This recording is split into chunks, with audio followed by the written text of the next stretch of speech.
ناوەڕاست دەکەین. هەڵبەتە کە وەزیرانی دەرەوەی فەڕەنسا و ئەڵمانیا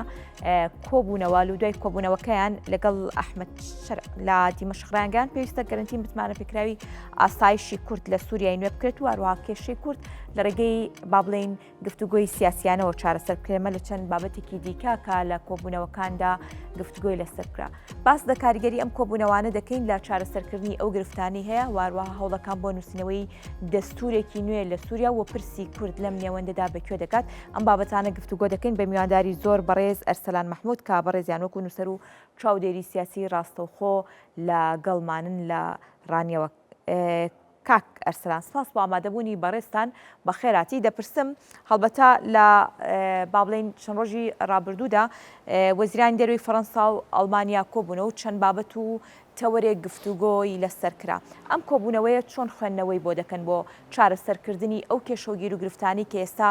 لە سووریادا بوونیان هەیە وارووا کاریگەریەکانیشی لەسەر کورچی دەبێت.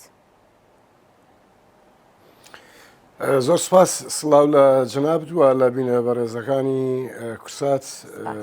لە ڕاستیدا ئەو ڕۆژە تازەی کە لە سووریا دەستی پێ کردووە بۆ خۆراوە یەکێتی ئەوروپا و بۆ ئەمریکا بۆ دەوڵەتانی ناوچەکە بەها و گرنگی تایبەتی خۆیە و تایبەتیش لەو کاتەوەی کە دەسەڵاتی تازەی سووریا ئەلشەرع یەک دوو پرسی گرنگیان هێناوەتە پێش باس کە قسە لەسەر دواخستنی هەڵبژاردننی یان گواستنەوەی دەسەڵات بە شێوەیەکی فەرمی لە وڵاتەکەدا دەکەن بۆ 3-4 ساڵی ئایندە و ڕاستپاردنی ئەو 50 ئەفسەرە کە بۆ دامەزراندنەوەی هێزی سەربازی لە وڵاتەکەدا ڕاستپێراون کە لەم 50 کەسە لەو 50 ئەفسەرە 6یان بەڕێگەز بەڕاستی سوورینین و کێشەی کورد لە وڵاتەکە و کێشەی پێکاتە جیاوازەکان لە وڵاتەکە و کاریگەری لەسەر ڕەوشی ناوچەکە بە تایبەتیش عێراق و لوبنان و ناوچەکە بە شێوەیەکی گشتی وای کردووە کە ببێتە ناوەندێکی گرنگی جموجۆڵ وێش دەبینین لە تازەترین حەدەسدا وەزیرانی دەرەوەی ئەڵمانیا و فەڕەنسا دوێنێ لە وڵاتەکە بوون. ئەوەی کە لە میدیاکان بڵاو کرایەوە جەختکردنەوەی لەسەرەوەی کە ئەم وڵاتە ئەم سیستەمە یان حکوومەتە بەرەو حکوومەتێکی دموکراسی بڕواوە جەختکردنەوە لەوەی کە حکوومەتێک تەشکیل بکرێت کە هەموو پێکاتە جیاوازەکان لە خۆی بگرێت و دەوڵەتی هەموو لاک بێ و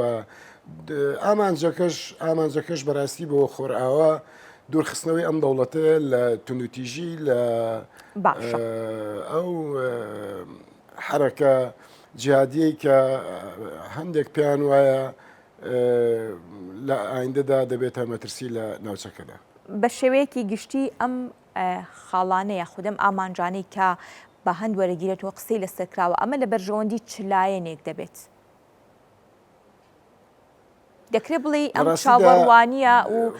هەندێک پێشنیار هەیە کە کراوە دوایی لە کاریگەری یاخود بە زەرەری بە دیاریکراوی کورد لە سووریا ناشکێتەوە؟ کێشەی کورد کێشەیەکی هەردی فاکتۆ نییە بەڕاستی ینی دەبێت دنیا لەوە تێگەیشت بێت بەبێ ئیستقراربوونی دۆخی سیاسی کورد بەبێ دەستەبەرکردنی مافەکانی کورد ممکن نییە نەگەر لە سووریا هەر لە ناوچەکە بە شێوێکی گشتی ممکن نییە ئەو سەقامگیریە سیاسیی کە باسی دەکەن هەمیان جەختی لێ دەکەن و ممکن نییە ئەوە بەدی بێت بۆیە کێشەی کورد لە سەرئاستی ناوچەکە کێشەیەکە کە ناکرێت نادیدە بگیرێت و ناکرێت بەم عەقڵیەتە سەیری ئەم دۆسیە بکرێت کە لە ڕابردوودا قسە لەسەرکراوە بە تەجروبە دەرکەوتووە چەندە ئەم دۆسیە پراوێز بخرێت و چەندە کێشەی کورد پراوێز بخرێت ئەوەندە زیاتر ناوچەکە تووشی قەیران و تووشی نائیستقراری دەبێت. ئەمە نە لەبەرەوەی کە کورد مەترسی بێ لەسەر ئەمن و ئاسایشی ناوچەکەنا بەعەکسەوە لەبەرەوە کورد خۆی لەسەر خاکی خۆیەتی و لە شێوە پێکەکەی خۆیەتی و ناکرێت ئەو میلەتە چیتر باردۆخی نادیدە بگیرێت. باشە کاک ئەرسەلان لەسەر ئەرزی واقعەکەوەی ئێستا ئەیبینین هەم فەڕەنسا هەم ئەڵمانیا ئەمریکا و بەشێک لە وڵاتانی دیکە نەرمینواندنیان هەیە بەرامبەر بە دۆزی کورد لە سووریادا. ئەم پشگیریکردنە ئەم نەرمی نواندنە ڕەنگە بڵێ کورد لە هەندێک بارودۆخی مێژوویدا کە بگەڕێنەوە بۆ مێژوو لە بەرژەوەندی نەبوو بێت یاخود دواتر پێچەوانە بوو بێتەوە ئەم واقعە دووبارە دەبێتەوە پێشبینی ئەوەی لێ دەکرێت یان بە دیوێکی تر دەکرێت بڵێن کورد دەکرێت پشت بە وڵاتانی دیکە ببەستێت بۆ یەکلایکردنەوەی کێشەکانی کورد دەبێت لە پێش هەموو شتێک پشت بە خۆی ببەستێ بەڕاستی بەڵام کورد شێوازی خەبات نوعەتی زۆرە یەکێک لەوانە شێوازی دیبلۆماسی و بە لۆبیکردنی دۆسیەکەیەتی کە ئێستا خۆشبەختانە لەسەر ئاستی جیهان ئەم دۆسیە پشگیریەکی باشتری هەیە و دوێنێ وەزیرانی ئەڵمانیا و فەڕەنسا زۆر بەڕوونی جەختیان لە پارێزگاریکردن و دەستەبەرکردنی ڕۆژەڵاتی فورات کە وەبەستیان پێ لە ناوچەی جێنفوزی کووردە کردەوە و ئەمریکیەکان لە چەند ڕۆژی ڕابردوودا دیسان بەدەیان بەرهەڵگری گەورە لە پشتیوانی سەربازی و لۆجستیان بۆ هێزە کوردیەکان گواسۆتەوە ئەمە بۆ خۆی پامێکی ڕوونە بۆ ئەوی کە دۆسیەی کورد گەڕانەوەی نییە بۆ دواوە لە پێشکەوتندا بەڵام هەمویان جەخت لەسەرەوە دەکەنەوە کە وڵاتەکە ینی سووریا لەسەر ئەساسی یەکێتیەکی ئیتنی پێک بهێنرێتەوە نەگە بەو شێوازە دەوڵەت نەتەوەیی کە لە فۆرمی ڕابردوودا قسەی لەسەرکراوەی کەسەوانە پێچیان هێناوە بەڕاستی هەڵبەتە بابەتێکی دیکەشەیەت لە ئێستادا دوای دەست بەکاربوونی ترامپ لە پۆستەکەی ڕەنگە بە جۆرێک لە جۆرەکان ئەم پشگیریکردنەی کورد لەلایەن ئەمریکا و لەلایەن ترامپەوە بە دیوێکی دیکەدا بێ خوێندنەوەکان بۆم بابەتە چۆنە ئەکرێ بڵێ لەگەڵ دەست بەکاربوونی ترامپ لە پۆستەکەیدا جارێکی دیکە ئەم پرسە ئاڵۆزی تێبکەوێت و ئەم پشگیریە بە دیوێکی دیکەدا بێت لە ڕاستیدا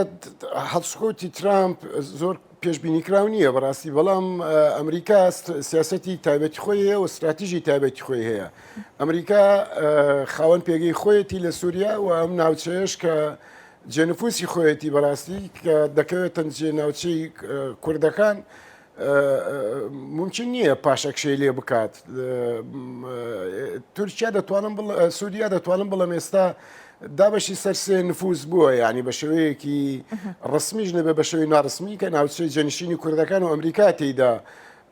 نفوزی هەیە و شوێنی هەیە و ناوچەی نفوسی ئێستای جۆلانی و ئەو ناوچانەی کە لەژێر دەسەڵاتی ئەم لەژێر هەیمنەی دەوڵەتانی دراوسێ بەتابێت تورکیادان ئەگەر دەسەڵاتی مامەڵەی دەسەڵاتی تازەی سووریا مامەڵەیەک بێت کە خۆرئاوا جەختی لێ دەکاتەوە کە ڕازیکردنی کۆمەڵگەی دەولیە و ئستەقرارکردنی ناوچەکەی و دروستکردنی حکوومەتێکی کراوە و دموکراسیە لە سنوورەکەدا ئەمە ئایندێ ئەم وڵاتە بەرەو قۆناغێکی باشتر دەبە کە بەش بەحالی خۆم زۆر باوەڕم بەوە نییە بەڕاستی بەڵام ئەگەر ئەمە نەبێت ینی ئەگەری دووەم ئەگەرێکی زۆر لە پێشە کە ئەگەری دابشبوونی ناوچەکەی بەسەر سێ نفوزدا کە ئەمە قۆناغی ململانێ و ناخۆشی و شەڕ لە ناوچەکەدا قوڵتر دەکاتەوە کاریگەری ڕاستەوخۆشی لەسەر دەوڵەتانی ناوچەکەدا و بە تایبەتیش لەسەر عێراق و لەسەر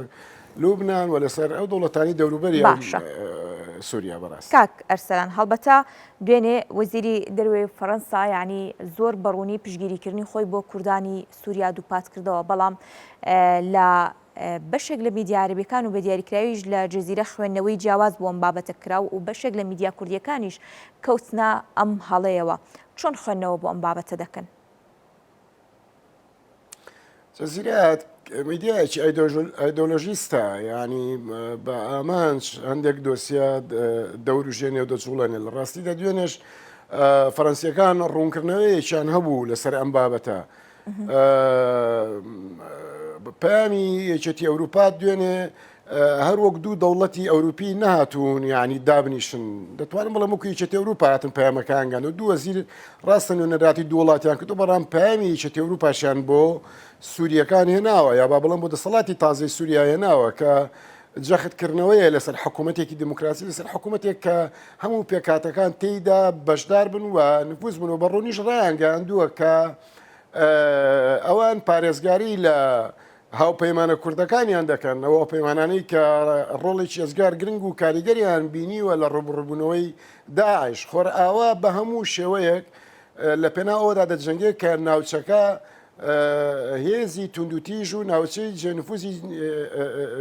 جەبهەی قیتالی نەبێتەوە بەڕاستی دانەوێت ناوچەکە لەبەرەوە داماڵن باشترین شتیش بۆ ئەوەی کە سووریا ئایندەی سووریا ڕوبەڕووی یان نەبێتەوە ناوچەی جێنفوسی ململانی توندتیژ و هێزە توند ئاژۆکان هێزە تێرۆریستەکان پشتیوانیکردنە لە دۆسیەی کورد چکە کورد هەم هێزێکی دیموکراس و هەم هێزێکە کە بە درێژایی تاریخ خۆی کورتچاوی لە مافی کەس یان خاکی کەس یان جێنفوسی کەس نەبووە ئەوەی کە گرنگە دەوڵەتانی ناوچەکە دەبێت تێگەیشتنێکی زۆر واقعبینیتریان بۆ دۆسیەی کورد هەبێ نەک بەو چاوەی جاران سەیری واقعی کورد بکەن یان سەیری ئەوە بکەن کە ئەوان کوردێکیان بوێت کە کوردی دڵخوازی خۆیان بێت دەبێت کوردێک پەسند بکەن کە دڵخوازی کورد خۆی بێ بەڕاستی دەبێت لەو حقەتە تێبگەن و خۆرئاوا و جموجۆڵەکانی ئەمریکاش ئەوە ئەو پامەی تێدا بۆ هەموو لە بەڕاستی باشە کاک ئەرسەلان هەڵبەتە لە قسەکانی پێشوشتا ئاماژت بۆدا کە کورد دەبێت سیاسەتێکی حاکیمانی هەبێت دەبێت بە دیپلۆماسی هەنگاو بنێت تاکو لە سووریا بکاتە مافەکانی خۆی لە ئێستادا کوردانی سووریا توانیویانە ئەم هەنگاوە بنێن بە پشتبەستن بە خودی خۆیان واروە بۆ سیاسەتە حەکیمانیکیانەیە تەنها پشگیریەکەیان پشگیریکردنی وڵاتانی دیکە نەبێت ئەم هەنگاوەیان ناوە بەدڵنیاییەوە هەنگاوی زۆر باشیان ناوە و پەیامەکان زۆر ڕوون و ڕاشکاوە دوورە لە عنف دوورە لە توندوتیژی دوورە لە عقد و قین و ڕقەبەرایەتی ڕەگەزی یا قەومی یان شتێکی لەو بابەتە بەڕاستی و توانیانە لە ناوەندە جیهانیەکاندا کە ئێستاژ هەر خەریکی لۆبیکردن و کۆمەڵگەی دەولیش بەو ئاراستەیەدا دەڕەوە پشتیوانی ئەو ئایدیایە دەکا کە کوردەکان پێداگەری لەسەر دەکەن لەو ناوچەیەدا ئەویش ئەوەیە کە بێکەوەژیان و بێکەوە هەڵکردنە و پاراستنی سەلامەتی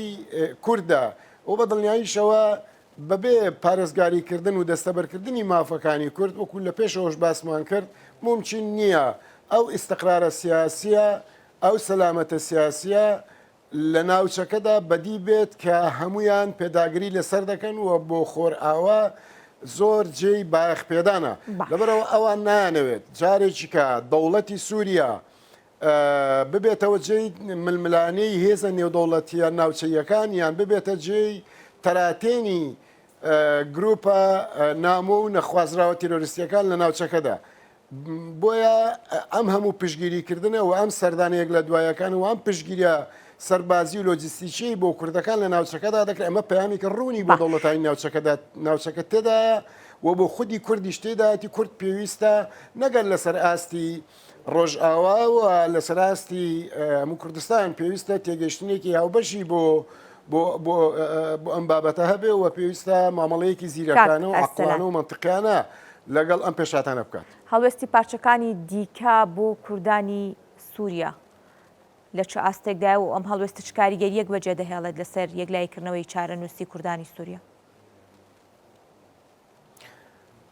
جیۆپۆلیتیکی کوردستان لە قۆناقێکی زۆر ینی هەڵکەوتێکی زۆر هینی هەیە بەڕاستی ینی بۆیە پێویستە ئەمە بە خوێندنەوەی ئەو بابەتە بە تێگەیشتن لەم بابەتە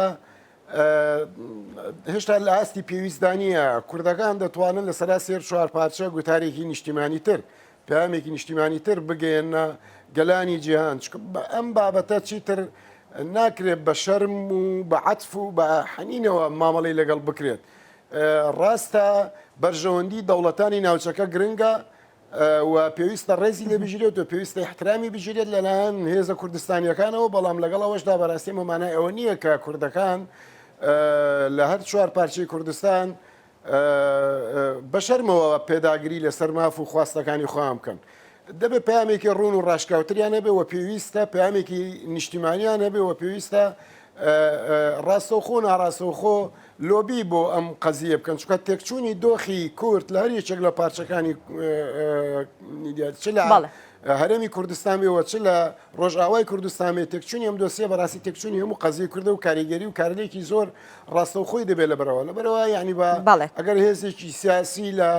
هەرێمی کوردستان لە هەر شوێنێک پێی وابێ تێکچوونی دۆخی کورد لە ڕۆژئاوای کوردستان هیچ کاریگەرێکی لەسەر حرەکەی سیاسی کوردی نابێت ئەمە بە هەڵەدا چووەوە کاریگەری زۆر خراپیش لەسەر ئایندی کوردەکان دادنێ بۆیە ڕۆژی ئەوەیە کە هێزە کوردستانیەکان هەڵگەری پامێکی نیشتیمانی بن و یەکێتێکی بابەتی گوتاری دروستکەن لەنێو خۆیاندا بەڵێ کاگەرسەلان دەست لە بڵێ بەڵێ زۆر سپاس بۆ ڕوونکردنەوەکانت ماندوومان کردی سپاس بۆ ئەرسەلان مەحموود نووسەر و چاودێری